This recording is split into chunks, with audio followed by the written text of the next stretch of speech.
దేవుడు వాడుకునేటువంటి మనుషులు, దేవుని చేత పిలువబడిన మనుషులు, దేవుని చేత ప్రత్యేకించబడిన మనుషులు ప్రత్యేకంగా ఉంటారు. వారు ప్రత్యేకంగా పిలువబడ్డారు, ప్రత్యేకంగా ఏర్పాటు చేయబడ్డారు. వాళ్ళు ప్రత్యేకులు, ప్రతిష్ఠితులు కూడా. అయితే వారిని దేవుడు వాడుకునే విధానం మనం తప్పకుండా తెలుసుకోవాలి. దేవుడు తన ఆత్మ ద్వారా నడిపించే దైవజనులు ఎలాగుంటారో, తన ఆత్మ ద్వారా బలపరచే దైవజనులు ఎలా ఉంటారో, బలపరచబడిన దైవజనులు ఎలా ఉంటారో తప్పకుండా ప్రతి వ్యక్తి తెలుసుకోవాలి. ఎందుకంటే మనుషుల ద్వారా బలపరచబడే సేవకులు ఉన్నారు, దేవుని చేత బలపరచబడే సేవకులు ఉన్నారు. మనుషుల యొక్క అండదండలు చూసి మనుషుల కొరకు, మనుషుల్ని తమ యొక్క ఆధీనంలో ఉంచుకోవడం కోసం సేవ చేసేవాళ్ళు ఉన్నారు. మనుషుల్ని ప్రభు కొరకు సిద్ధపరిచేటువంటి సేవకులు ఉన్నారు. అయితే సేవకుల విషయాన్ని ఎందుకు గమనించాలి అని నేను ఈ ఉదయకాలం తెలియజేస్తూ ఉన్నానంటే, నేటి దినాల్లో సేవకుల గురించి చాలా తప్పుగా ఆలోచించేవాళ్ళు చాలామంది ఉన్నారు, మంచిగా ఆలోచించే వాళ్ళు చాలామంది ఉన్నారు, తెలిసి తెలియక ఆలోచించే వాళ్ళు కూడా చాలామంది ఉన్నారు. అసలు సేవ అంటే ఏంటో, సేవ విధానం ఏంటో, సేవను ఎలాగ చేయాలో తెలియకపోయినా తమ మనసుకు తోచినట్లుగా సేవ చేస్తూ ప్రజలను మెప్పిస్తూ ప్రభు వైపు కాక తమ వైపుకు తిప్పుకునేటువంటి సేవకులు నేటి కాలంలో ఎక్కువైపోయారు. కాబట్టి జాగ్రత్త కలిగి ఉండాలి. ఎందుకు సేవకుల గురించి ఆలోచించాలి అని చెప్పానంటే, నువ్వు వెళుతున్న సేవకుని బట్టే నీకు నిత్యత్వం దొరుకుతుంది. నువ్వు పరలోక రాజ్యానికి సిద్ధపరచబడతావు. ఒక ఆయన అన్నాడు, ఈ సేవకులందరూ దొంగలండి, ఈ సేవకులందరూ దుర్మార్గులు, ఈ సేవకులందరూ దుష్టులు, కాబట్టి నేను ఇంటి దగ్గరుండి ప్రార్థన చేసుకుంటున్నాను, ప్రభు నాతో మాట్లాడుతున్నాడు అని చెప్పాడు. నేను అప్పుడు అతన్ని అడిగాను, ఏమని మాట్లాడాడు దేవుడు అన్న? నాకు అన్నీ చెప్తాడు ప్రభు, ఏం జరగబోతుందో చెప్తున్నాడు, నేను ఇలాగ ఇంట్లో ప్రార్థన చేసుకోవడమే మంచిదని చెప్తున్నాడు అని చెప్పేసి అప్పుడు చెప్పాడు. నేను చెప్పాను, ఇంకేమైనా చెప్పాడు, ఇంకా చాలా విషయాలు ఉన్నాయి అన్నాడు. సరే, చాలా విషయాలు నీతో ఏం చెప్పాడో తెలియదు, కానీ ఎప్పుడైనా ఒక సేవకుని దగ్గరికి వెళ్ళి అక్కడ నా మాటలు నేర్చుకో అని చెప్పాడా అని అడిగా. లేదు లేదు, అసలు సేవకులు దొంగలను చూపిస్తున్నాడు నాకు ప్రభు అన్నాడు. అయ్యో, అలాగ ప్రభు ఎప్పుడు చూపించాడే? తాను పిలుచుకున్న సేవకుల్ని, ప్రత్యేకించిన సేవకుల్ని నీవు కనిపెట్టేటువంటి జ్ఞానం ఇస్తాడు, కనిపెట్టేటువంటి వివేచన ఇస్తాడు, గుర్తుపట్టేటువంటి ఆలోచన కూడా ఇస్తాడు ఆయన.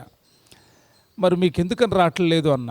ఆయన మంచోడు కాదండి, ఈయన మంచోడు కాదు, ఇంకొకళ్ళు మంచోడు కాదు అని చెప్తున్నాడు. వాళ్ళ లోపాల్లో ఏవో ఎత్తి చూపించి వాటిని చెప్పి తాను చెడిపోయింది కాక తనతో పాటు మరి కొంతమందిని చెడుపుతూ ఉన్నాడు. ఇటువంటి వాళ్లకు శ్రమే కలుగుతుంది, ఆశీర్వాదం కలగదు. ఇంటి దగ్గరుండి ఎవరికి వారు బైబిల్ చదువుకొని, ఎవరికి వారు ప్రార్థన చేసుకొని ప్రభు రాకల్లో చేరతారు అని అనేది వాస్తవం అయితే సేవకుడు, సేవ, సంఘము అవసరం లేదు. దేవుడు ఒక క్రమాన్ని పెట్టాడు. ఆ క్రమాన్ని మీరు గుర్తెరిగితే తప్పకుండా పరలోక సంబంధమైన ఆత్మవరాలు మీరు పొందుకుంటారు. ఈ ఉదయకాలాన ఓ చక్కటి విషయాన్ని మీకు తెలియజేస్తాను. దేవుని చేత బలపరచబడిన ఓ సేవకుడి యొక్క విషయాన్ని క్లుప్త వివరణతో మీకు అందజేస్తాను. దైవ గ్రంథములో దర్శనాలను గురించిన గ్రంథం ఏదైనా ఉందంటే అది యేస్కేలు గ్రంథమే.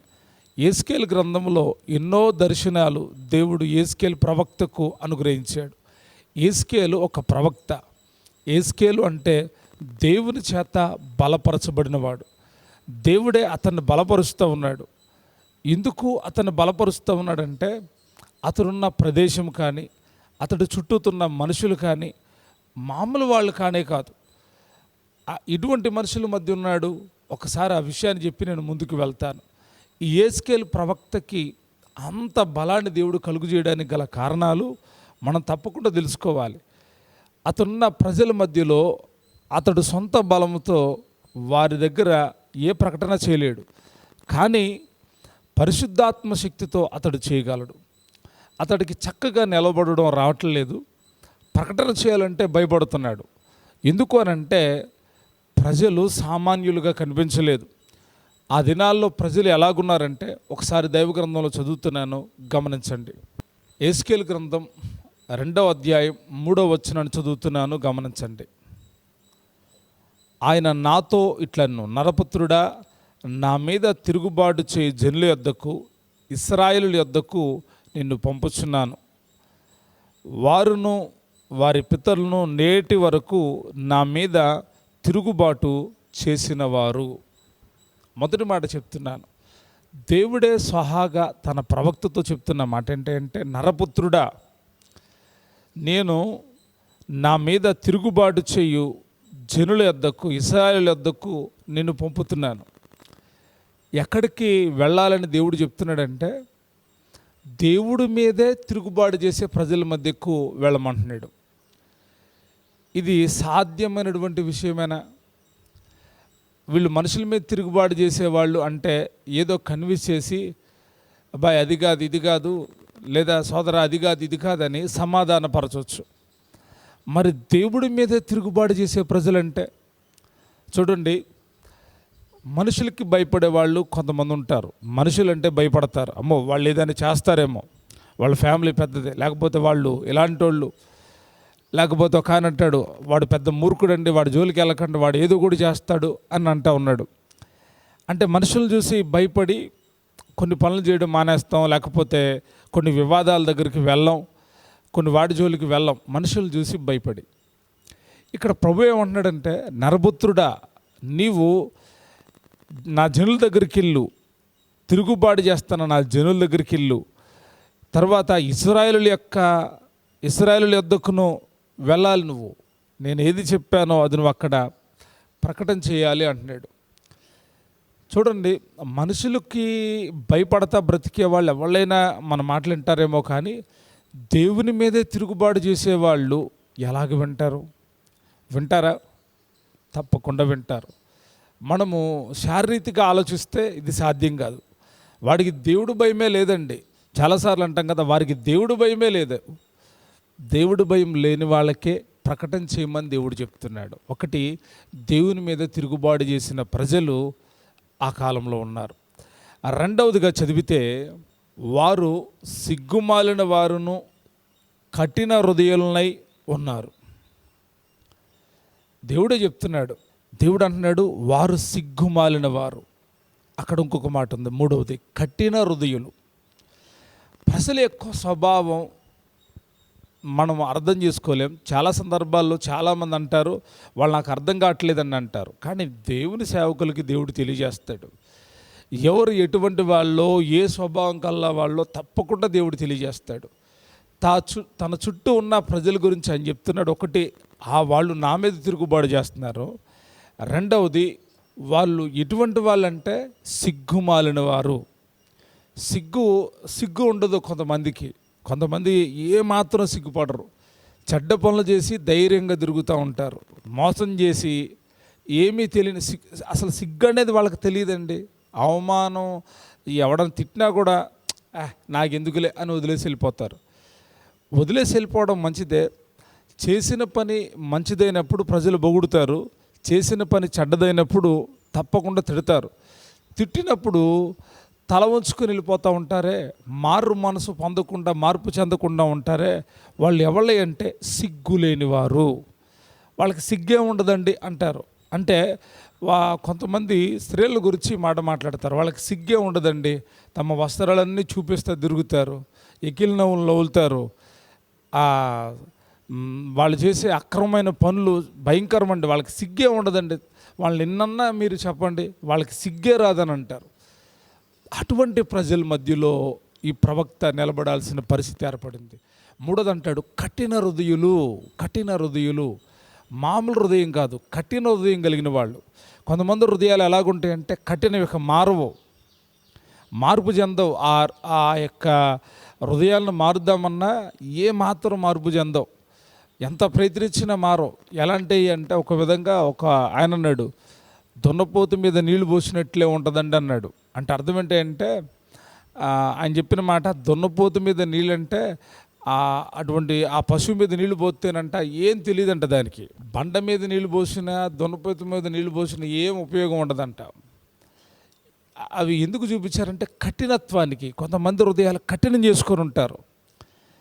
దేవుని మాటలు వినకుండా వారి హృదయాలు కఠినం చేసుకొని ఉంటారు. దేవుని మాటలు వినాలంటే వాళ్ళకి ఎలాగుంటుందంటే కఠినంగా ఉంటుంది. వాళ్ళకి ఎంత మాత్రము దెయ్యం సంబంధమైన మాటలు కావాలి, వాళ్ళని పొగిడేటువంటి మాటలు కావాలి, వాళ్ళకి ఇష్టం వచ్చిన త్రోవలు చూపించేటువంటి మాటలు కావాలి.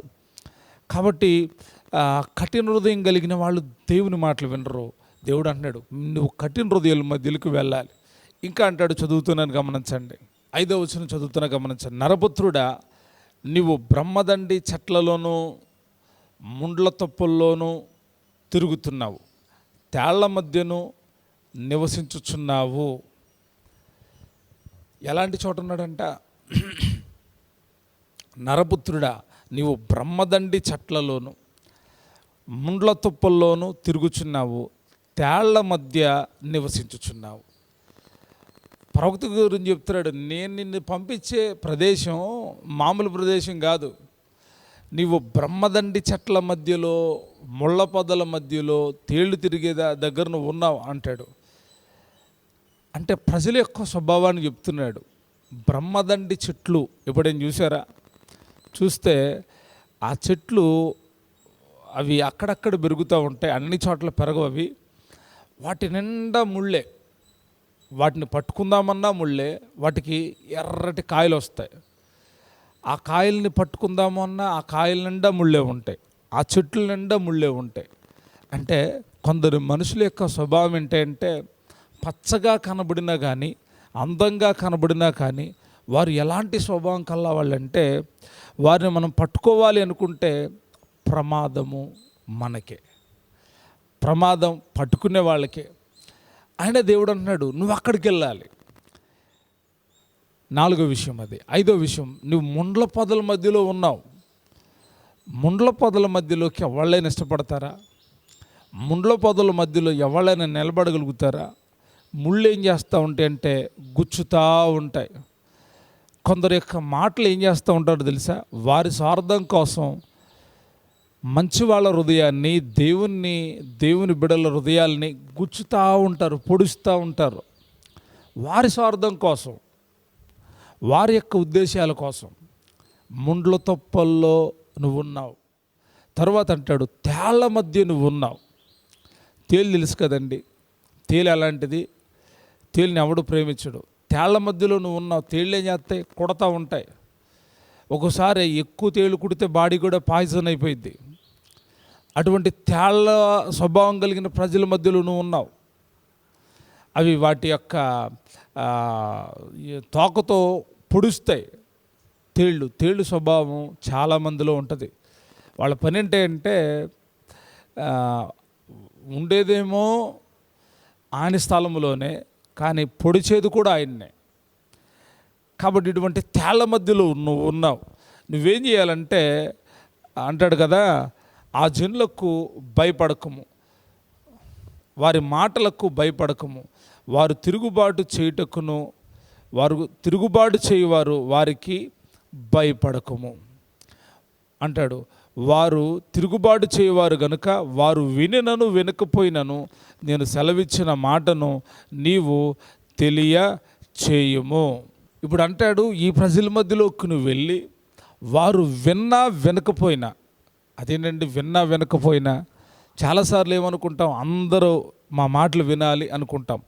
వినకపోయినా కానీ చెప్పాలా ప్రభా? వినకపోయినా కానీ చెప్పు, వినకపోయినా కానీ చెప్పు.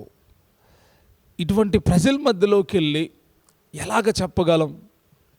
చాలాసార్లు ఇటువంటి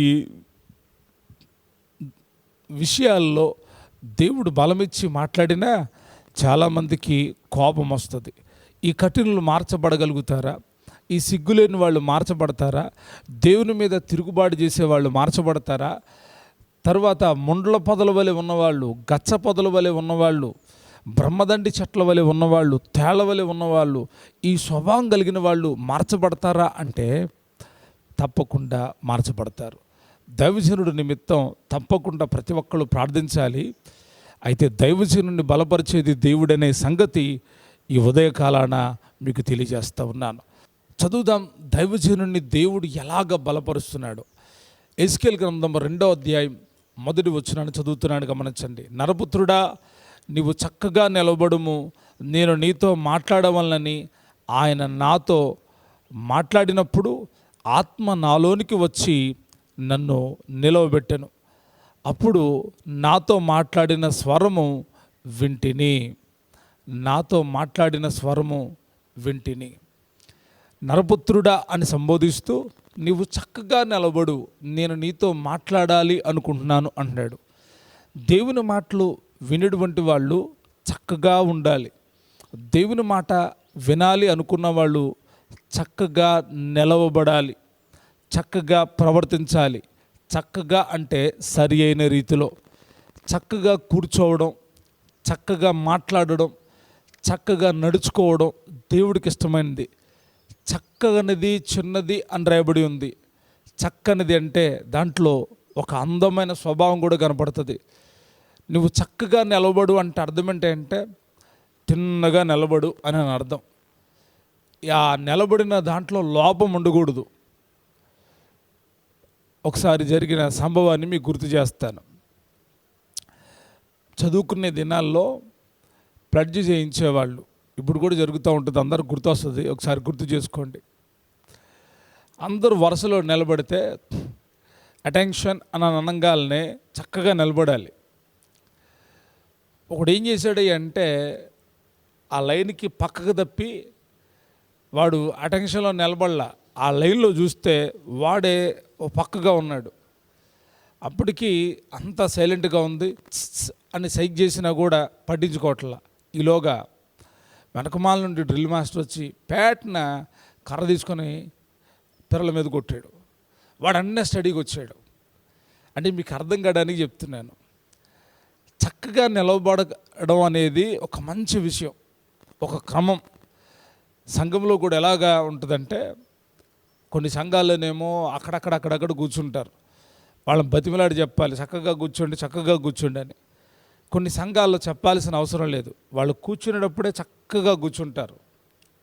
భక్తి లేకపోయినా చక్కగా కూర్చునే వాళ్ళు చాలామంది ఉంటారు. భక్తి కలిగి కూడా చక్కగా కూర్చునే వాళ్ళు ఉంటారు.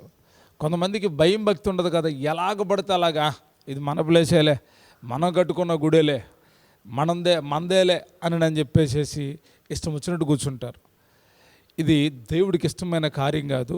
దేవుడు కోరుకునేది ఏంటంటే నువ్వు చక్కగా నిలబడు, నేను నీతో మాట్లాడాలి అని అంటున్నాడు. ఆయన మాట్లాడాలి అంటే మనమైనా కానీ చక్కగా నిలబడేటువంటి అనుభవం మనకు ఉండాలి. చక్కగా నిలబడాలి. చక్కగా అంటే దేవునికి ఇష్టమైన రీతిలో నిలబడాలి. దేవుని ఎదుట నిలబడడానికి నీకు శక్తి కావాలి. ప్రవక్తకి ఆ మాట రాగాలనే జరిగిన సంగతి ఏంటంటే ఆయన నాతో మాట్లాడాలని అనుకున్నప్పుడు ఆత్మ నాలోనికి వచ్చి నన్ను నిలవబెట్టాను. ఆత్మ నాలోనికి వచ్చి నన్ను నిలవబెట్టాను. మనకు చక్కగా నిలబడడం రాదు. చక్కగా నిలబడేటువంటి వాళ్ళు ఎంతమంది ఉన్నారు చెప్పండి? దేవుని మీద తిరుగుబాటు చేస్తా నిలబడే వాళ్ళని చూడొచ్చు. దేవుని వ్యతిరేకించేవాళ్ళు, దేవుని మాటలను వ్యతిరేకించేవాళ్ళు, దేవుని సేవకుడి మీద కూడా తిరుగుబాటు చేసేవాళ్ళు మనం చూడొచ్చు. అయితే చక్కగా నిలబడేటువంటి అనుభవం దేవుడికి ఇష్టమైంది. చక్కగా ఆ యొక్క ప్రవక్త నిలబడలేడని తెలుసు దేవునికి. కానీ ఏం చెప్తున్నాడంటే నువ్వు చక్కగా నిలబడు, నేను నీతో మాట్లాడతా. దేవుడు మాట్లాడాలి అనుకున్నప్పుడు చక్కదనాన్నే కోరుకుంటాడు. మరలా చెప్తున్నాను, చక్కగా ఉండడం ఆత్మీయుల యొక్క అనుభవం. అతడు చక్కగా నిలబడాలి అనుకున్నాడంట. ఆత్మ వచ్చి నన్ను నిలవబెట్టెను. ఈ మాట మరొక చాటు కూడా రాయబడి ఉంటుంది, చదువుతున్నాను, ఒకసారి గమనిద్దామా? 3వ అధ్యాయం 24వ వచనంలో కూడా ఈ మాట ఉంటుంది, చదువుతున్నాను. నేను నేలను సాగిలపడగా ఆత్మ నాలో ప్రవేశించి నన్ను చక్కగా నిలబెట్టిన తరువాత యెహోవా నాతో మాట్లాడి ఇలాగూ సెలవిచ్చాను. దేవుని ఎదుట సాగిలపడ్డాడంట. దేవుని ఆత్మ వచ్చి అతన్ని చక్కగా అక్కడ రాయబడిన మాట, చక్కగా నిలవబెట్టిన తర్వాత దేవుడు మాట్లాడుతున్నాడంట. ఎంత అద్భుతమైనటువంటి విషయమో! ఈ అనుభవం దేవుని పిల్లలకు చాలా అవసరమై ఉంది. ప్రవక్తలతోనే కాదు, దేవుడు కూడా నీతో మాట్లాడతాడు. మందిరంలో చక్కగా పెరిగేటువంటి వాళ్ళు వేరుగా ఉంటారు. వాళ్ళు చక్కగా పెరిగారు అంటే అర్థం ఏంటంటే వారు దేవునికి, దేవుని సేవకుడికి చాలా అనుబంధంగాను, ఆధ్యాత్మికంగాను, నమ్మకంగాను ఉంటారు. చక్కదనం లేనటువంటి వాళ్ళు ఉంటారు. వాళ్ళ ఇష్టానుసారం వాళ్ళది. వాళ్ళకి ఒక ఆయన అంటాడు, సరే కూర్చొని, నా నడుము వంగదండి, నేను కాళ్ళు జాపుకొని కూర్చుంటా అంటాడు. సరే కాళ్ళు జాపుకున్నాడు, వెనకెళ్ళి కూర్చో. నేను ఎవరిని అనుకుంటున్నావు? ఈ సంఘానికి పెద్ద, నన్ను వెనకెళ్ళమంటావా అని చెప్పి అప్పుడే మాట్లాడేశాడు. వాకింగ్ చెప్తుండేనే మాట్లాడేశాడు. ఆ తర్వాత ఆ పాస్టర్ గారు చెప్పాడండి, ఇంకెప్పుడు ఈయన పిలవమాకండి, నా లెవెల్ ఏంటో తెలియట్లేదు అని చెప్పేసి మాట్లాడాడంట. నిజమే, ఉంటారు కొంతమంది మూర్ఖులు, అజ్ఞానులు, అవివేకులు, వాక్యం తెలియనటువంటి వాళ్ళు సేవకుడి మాటకి విధేయులు గారు. కొంతమందికి చక్కగా ఉండడం ఇష్టం ఉండదు, చక్కగా నడుచుకోవడం, చక్కగా మాట్లాడడం, చక్కదనం అనేది ఉండదు అసలే.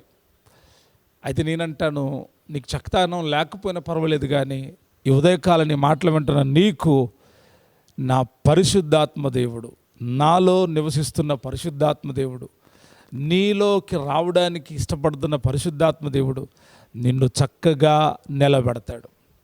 చక్కగా నిలబడేవాడు ఎలాగుంటాడంటే దేవుడికి విరోధమైన పనులు చేయడు, దేవుడు చెప్పిన పని మాత్రమే చేస్తాడు. చక్కగా నిలబడిన వాడు దేవుని కొరకు ఎన్ని ప్రయాసాలైనా పడతాడు. చక్కగా నిలబడిన వాడుతో దేవుడు మాట్లాడతాడు. అయితే ఆత్మదేవుడు ఏం చేస్తాడో తెలుసా? చక్కగా నిలబెడతాడు. పరిశుద్ధాత్ముడికి ఉన్న పవర్స్, చాలా శక్తులను పరిశుద్ధాత్మలో ఉన్నాయి. ఆ శక్తులు మనలో పనిచేసినప్పుడు మనం చక్కగా నిలబడతాం. కయ్యూనంట తలదించుకొని జీవిస్తున్నాడు, తలదించుకుంటున్నాడు. ఎవరెదుట? దేవుని ఎదుట. ఎందుకో తెలుసా? సత్క్రియ చేసిన వ్యక్తి ఎప్పుడైనా తలెత్తుకొని ఉంటాడు. కొంతమంది స్వభావం ఏంటంటే మోసం చేసి, తప్పు చేసి తలెత్తుకొని తిరిగే స్వభావం, దుర్మార్గ స్వభావం అంటారు దాన్ని. కయ్యూనైతే తలకాయ దించుకుంటున్నాడు. నా దోష శిక్ష నేను భరింపలేనంత గొప్పది, నేను చాలా తప్పు చేశాను, తలకాయ దించుకుంటున్నాడు. నిజంగా లోబడే వాళ్లకు దేవుడి కృప తప్పకుండా దొరుకుతుంది. చక్కగా నిలబడడం అంటే అర్థం ఏంటంటే స్ట్రైట్గా దేవుని యొక్క మాట కొరకు వేచి ఉండడం. ఎవరు నిలబడతారు? ఆత్మదేవుడే. ఆత్మదేవుడు ఏం చేస్తాడో తెలుసా? అతిక్రమాన్ని ఒప్పింపజేస్తాడు. పరిశుద్ధాత్మదేవుడు నీలో ఉన్నాడు అంటే మొదటి గుర్తు ఏంటంటే నీ పాపమును గురించి ఒప్పింపచేస్తాడు. నువ్వు చేస్తున్న పొరపాటును గురించి ఒప్పింపజేస్తాడు. ఒప్పుకున్నావా చక్కగా నిలబడతావు, కప్పుకున్నావా నిలబడతావు. ఏమనుకుంటావంటే నేను చక్కగా నిలబడ్డాను, నాకేంటి అని అనుకుంటావు.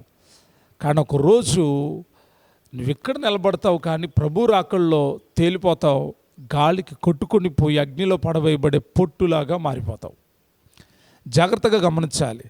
ఆత్మదేవుడు చేసే కార్యం ఏంటో తెలుసా? నీలో ఉన్న పాపాన్ని ఒప్పింపచేస్తాడు.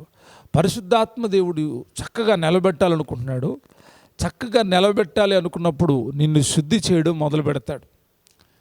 శ్మశాను కోటకి ఎస్తేరు వెళ్ళినప్పుడు అందరితో పాటు ఎస్తేరు ఉంది, ఏం ప్రత్యేకించలేదు. ఎస్తేరు యూదురాలని కానీ లేకపోతే చాలా అందమైన దానిగా ప్రత్యేకించలేదు. అందగత్తెలతో ఏమి కూడా నిలబడి ఉంది, అందగత్తెలతో ఏమి కూడా అన్ని కార్యక్రమాలు చేస్తూ ఉంది. అందగత్తెలతో ఏమను కూడా వాళ్ళు గోపురస తైలంతో, సుగంధ తైలాలతో మర్దన చేసి రాజుకి ఇష్టమైనటువంటి భార్యగా సిద్ధం చేయడానికి వాళ్ళు అలంకరిస్తూ ఉన్నారు, వాళ్ళు సిద్ధం చేస్తూ ఉన్నారు. ఆ సిద్ధపరచబడిన ఆ దినాలు జరిగినాయి. ఒక దినం సిద్ధపరచబడి రాజు ఎదుట నిలబడాల్సిన పరిస్థితి ఏర్పడింది. చాలామంది ఎస్తేరు కంటే ముందు రాజు ఎదుట నిలబడ్డారు.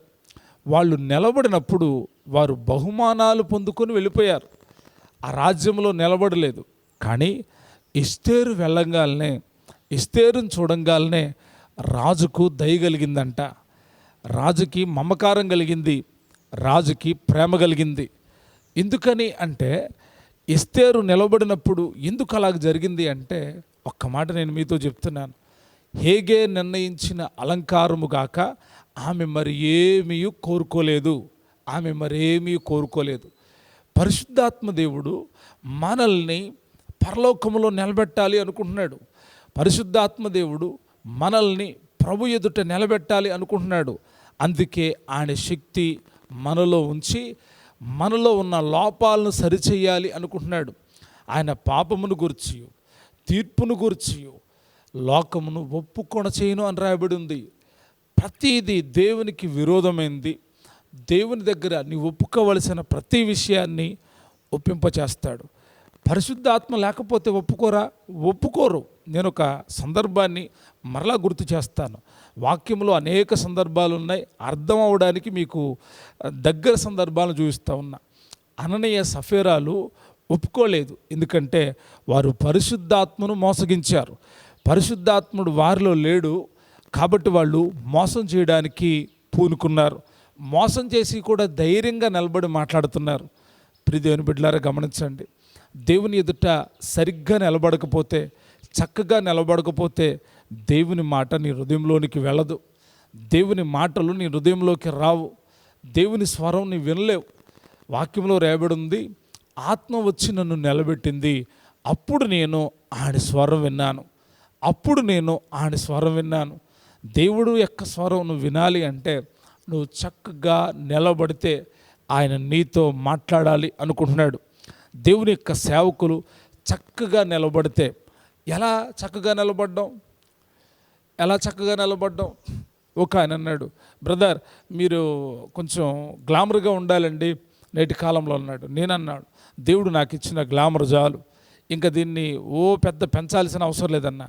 కాలం మారుతుంది బ్రదర్, మీరు చాలా మాడిఫై కావాలి. నేను బాహ్యంగా మాడిఫై అయినంత మాత్రం ఉపయోగం లేదు. నా అంతరంగంలో దేవుని యొక్క మాటలు అగ్నిజ్వాలలాగా మండితేనే నేను దేవుడికి ఇష్టండి. నన్ను ప్రజలు చూసి ఇష్టపడాలని నేను కోరుకుంటున్నా. నా ప్రభు ఇష్టపడితే ప్రజల్లో కూడా ఎవరు నన్ను ఇష్టపడాలో ఆయన నియమిస్తాడు అని చెప్పాను. అది ఆయన కొంచెం బాధేసింది. చాలా ఏవేవో చెప్పాడు ఆయన, అవన్నీ నాకు ఇష్టం లేవని చెప్పాను. ఎందుకు నేను ఆ మాట చెప్పానంటే, నేను నిలబడాల్సింది దేవుని ఎదుట. కాబట్టి నన్ను సరిచేయాల్సిన వాడు పరిశుద్ధాత్ముడు. కాబట్టి పరిశుద్ధాత్ముడికి నేను అప్పగించుకుంటా. ఆయన నన్ను సరిచేస్తాడు, ఆయన నన్ను శుద్ధీకరిస్తాడు, ఆయన నన్ను కడుగుతాడు, ఆయన నా లోపాలను ఎత్తి చూపించి నన్ను సరిచేస్తాడు. ఆయనతో నేను అనుబంధం కలిగి ఉంటే ఆయన నన్ను నిలబడతాడు. అప్పుడు నేను తండ్రి దగ్గరుండి వచ్చేటువంటి స్వరాన్ని వినగలుగుతాను. ఈరోజు ఈ మాటలు ప్రకటించడానికి గల కారణం, ప్రభువే నిలబెట్టింది. మనుషులు నన్ను నిలబెట్టలేదు, నా తల్లిదండ్రులు నన్ను నిలబెట్టలేదు, నా అన్నదమ్ములు నన్ను నిలబెట్టలేదు, నా బంధువులు నన్ను నిలబెట్టలేదు, నా రక్త సంబంధికులు నన్ను నిలబెట్టలేదు, ఎవరో నన్ను నిలబెట్టలేదు. ప్రభుపేట చెప్తున్నాను, ఈరోజు ఇలాగ నిలబడి ఉండడానికి గల కారణం దేవుని యొక్క ఆత్మ. పరిశుద్ధాత్మ దేవుడు నన్ను నిలబెట్టాడు, నాతో మాట్లాడుతూ ఉన్నాడు, నాకు ఆయన విషయాలు తెలియజేస్తూ ఉన్నాడు, నాకు ఆయన సంగతులు తెలియజేస్తూ ఉన్నాడు. ప్రియ దేవుని బిడ్డలారా, ఒక్కసారి గమనించండి. ఒక సేవకుల్లో ఆత్మ పనిచేస్తూ ఉన్నప్పుడు ఆ సేవకుడు ఎటువంటి పరిస్థితుల్లోనైనా ప్రభు పక్షాన నిలబడేవాడై ఉంటాడు. డబ్బు కోసం, పదవి కోసం, పొగడ్తల కోసం ఎక్కడ దిగజారుడు. ఎట్టి పరిస్థితుల్లోనైనా చుట్టూత దేవుడి మీద తిరుగుబాటు చేసేవాళ్ళు, తేలుల్లాగా కుట్టేవాళ్ళు, ముళ్ళులాగా పొడిచేవాళ్ళు, కఠిన హృదయం కలిగిన వాళ్ళు, సిగ్గు శరం లేనటువంటి వాళ్ళు తన చుట్టూతో గుమ్ముగూడినా, తన చుట్టూతో నిలబడినా అతడు చేయాల్సిన ప్రకటనను చెప్పడం మానేయడు. అతడు దేవుని యొక్క ఆత్మచేత నిలవబడిన దైవజనుడు. దయచేసి గుర్తుపట్టు, ఆత్మదేవుడు నిలబెడతాడు. సంఘములో కూడా నిలబెడతాడు, సమాజంలో కూడా నిలబడతాడు. ఆత్మదేవుడికి అంత శక్తి ఉంది. కాబట్టి పరిశుద్ధాత్మ సహాయాన్ని వేడుకొని ప్రభు రాకడ కొరకు నిలిచి ఉందాం. దేవుడు, పరిశుద్ధాత్మ దేవుడు అలాగూ మనల్ని నిలిపి ఆయన రాకల్లో మనల్ని చేర్చునుగాక.